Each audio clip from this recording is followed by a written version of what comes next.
में आप सभी का स्वागत है। चलिए देखिए हिंदी पेडागोजी का क्वेश्चन। अब टाइम बहुत कम है। आपका अगर हिंदी सब्जेक्ट है तो लाइक सब्सक्राइब कर लेना। भाषा क्या है? ऑप्शन ए जानने का अर्थ, उसका व्याकरण जानना। ऑप्शन सुनिए ए जानने का अर्थ, उसका व्याकरण जानना। बी सीखने सिखाने में पाठ्य पुस्तकों का विशेष महत्व होता है। और सी जीवन के विभिन्न स्थितियों को साधती है। और डी व्याकरण पर ही आधारित होती है।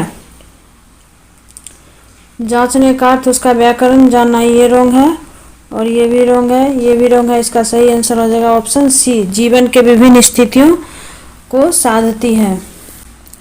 भाषा की कक्षा में समाचार पत्र पत्रिकाओं का उपयोग यह सुनिश्चित करता है कि भाषा की कक्षा में समाचार पत्र पत्रिकाओं का उपयोग यह सुनिश्चित करता है कि ऑप्शन सुनिए ए शिक्षण सामग्री का उपयोग हो रहा है। और बी बच्चों की भाषा को समाचार पत्र पत्रिकाओं का प्रभाव पड़े। और सी बच्चे को मुख्य शीर्षक याद है। और डी बच्चे प्रमाणित लेख समाचार आदि पर अपनी प्रतिक्रिया देने की क्षमता रखे। इसका सही आंसर हो जाएगा ऑप्शन डी, बच्चे प्रमाणित लेख समाचार आदि की अपनी प्रतिक्रिया देने की क्षमता रखें। सुलेखा जब तब बच्चों के साथ बातचीत करती रहती है। वह सुलेखा जब तब बच्चों के साथ बातचीत करती है। कोई लड़की सुलेखा नाम की है, वह जब तब बच्चे से बातचीत करती रहती है। वह क्या है? ऑप्शन सुनिए ए बच्चों की बाचाल बनना चाहती है।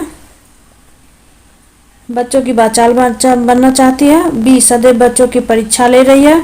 सी समय नष्ट कर रही है। और डी बच्चों को भाषा अर्जित करने के लिए परिवेश दे रही है।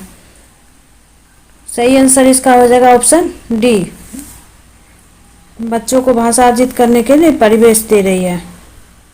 और क्वेश्चन देखिए, भाषा में सतत और व्यापक मूल्यांकन का उद्देश्य क्या है? ऑप्शन सुनिए ए केवल बच्चों की कमियां जानना।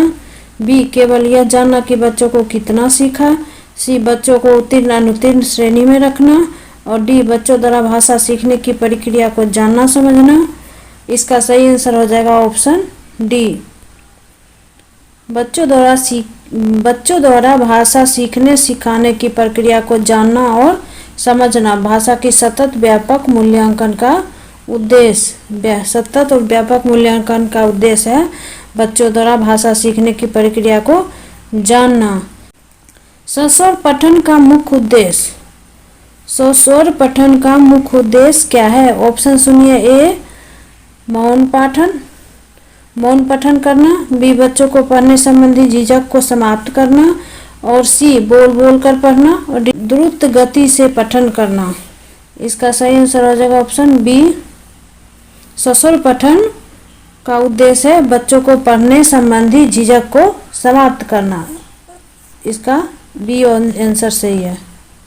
भाषा शिक्षण में कौन सा बिंदु सबसे कम महत्वपूर्ण है? इसमें नेगेटिव पूछ रहा है, कम महत्वपूर्ण है। ऑप्शन सुनिए ए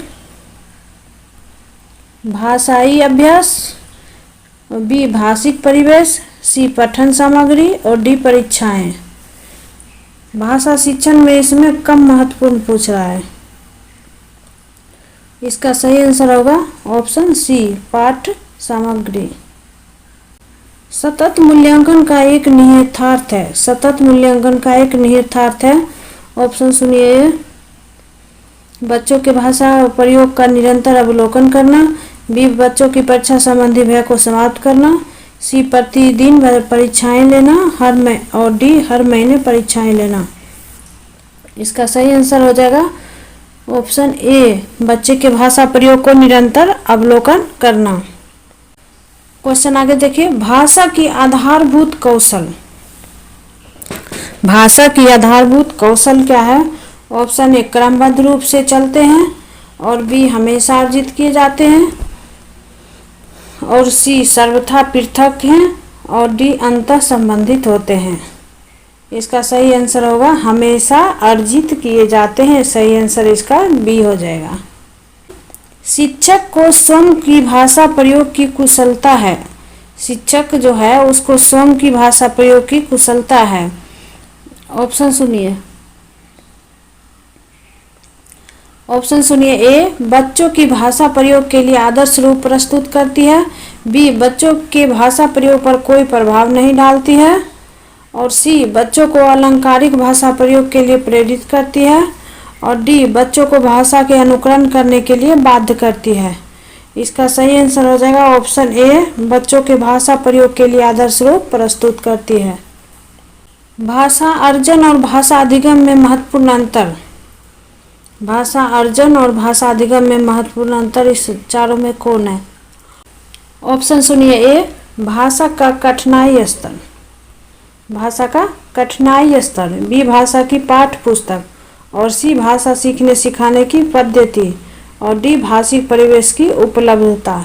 इसका सही आंसर हो जाएगा ऑप्शन डी, भाषिक परिवेश की उपलब्धता। भाषा की पाठ्य पुस्तक में डैश से संबंधित पाठ होने चाहिए। भाषा की पाठ्य पुस्तक में डैश से संबंधित पाठ होने चाहिए। ऑप्शन सुनिए। ए, संस्कृति, बी, साहित्य, सी, विज्ञान और डी, उपयुक्त सभी। इसका सही आंसर हो जाएगा साहित्य। आकलन। आकलन क्या है? ऑप्शन सुनिए। ए, मूलतः शिक्षक केंद्रित ही होता है। और बी, केवल यह बताता है कि बच्चे ने क्या नहीं सीखा है। और सी, बच्चे सीखने सिखाने की प्रक्रिया का अभिन्न अंग है। और डी, पाठ समाप्ति पर ही किया जाता है। इसका सही आंसर हो जाएगा ऑप्शन सी, भाषा सीखने सिखाने की प्रक्रिया का अभिन्न अंग है। मौखिक भाषा के आंकलन का सर्वोत्तम तरीका। भाषा इसमें क्या है? ए, किताब पढ़ना। बी, अंतराक्षी। सी, प्रश्न को तर्कशुदा उत्तर देना। और डी, अनुभव बांटना और बातचीत करना। मौखिक भाषा किसे कहते हैं? जब हम दो आदमी एक दूसरे से आपस में बात करते हैं तो उसे मौखिक भाषा कहते हैं। तो इसका सही आंसर हो जाएगा ऑप्शन डी, अनुभव बांटना और बातचीत करना। इसका ऑप्शन क्या हो जाएगा? डी। धन्यवाद। क्वेश्चन इंपॉर्टेंट है, एक बार जरूर ध्यान दें।